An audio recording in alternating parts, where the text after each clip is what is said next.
Peoples party जो chairman Bilawal Bhutto Zardari चयो आहे त सेनेट इजलास सबब सीएसी जो इजलास मुलतवी कयो आहे। इस्तीफ़ाउनि ऐं ॿियनि मामलनि ते सीएसी में ई गौर थींदो। गिलानी जी कामयाबी नून लीग जे कुछ दोस्तनि खां हज़म न पई थिए। नून लीग हौसले ऐं बर्दाश्त सां सियासत करे सियासत में वॾी संजीदगी सां फ़ैसिला करणा पवंदा आहिनि। हर मौक़े ते आर या पार जी सियासत नाहे थींदी। इमरान खान जहिड़ो कंफ्यूज़ वज़ीर आज़म को बि नाहे रहियो। उन मुल्क में हलाइण जी सलाहियत ही नाहे। फौरी तौर साफ़ शफ़ाफ़ चूंडियूं करायूं वञनि।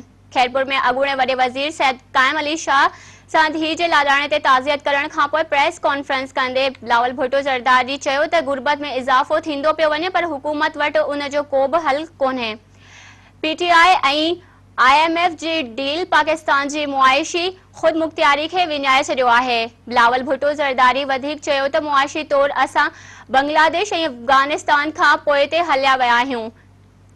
कंहिं बि दौर में एॾी ख़राब सूरत हाल नाहे रही।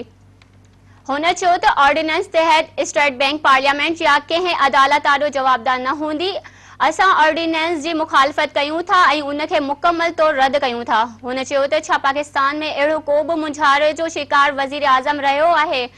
अवाम ते मढ़ियल वज़ीर आज़म में मुल्क हलाइण जी सलाहियत ई नाहे। 3 साल गुज़री विया आहिनि। कंहिंखे ख़बर नाहे त वज़ीर आज़म जी पॉलिसी कहिड़ी आहे।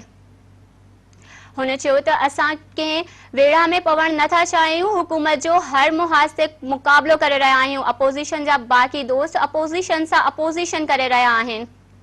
बिलावल भुट्टो चयो त चाहियूं था त अपोज़िशन जे दोस्तनि सां गॾिजी अपोज़िशन कयूं। जेकॾहिं ईअं न थियो त उन जो फ़ाइदो इमरान खान खे थींदो।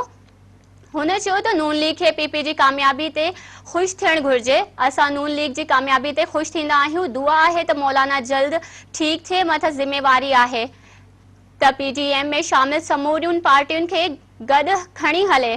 PP चेयरमैन चयो त नथो सम्झां त कंहिंखे मञाइण जी ज़रूरत आहे। हर ॻाल्हि जो सुठो जवाबु ॾियणु अचे थो पर ईअं नथा करणु चाहियूं। पाण में विढ़ण बदिरां हुकूमत खे टारगेट कयो त कामयाबी मिलंदी। ग़लति बयानी कंहिं बि पार्टी लाइ सुठी ॻाल्हि नाहे। उन मौक़े ते अॻूणो वॾो वज़ीर सैयद क़ाइम अली शाह, निसार खोड़ो ऐं ॿिया अॻवान बि बिलावल भुट्टो सां गॾु हुया।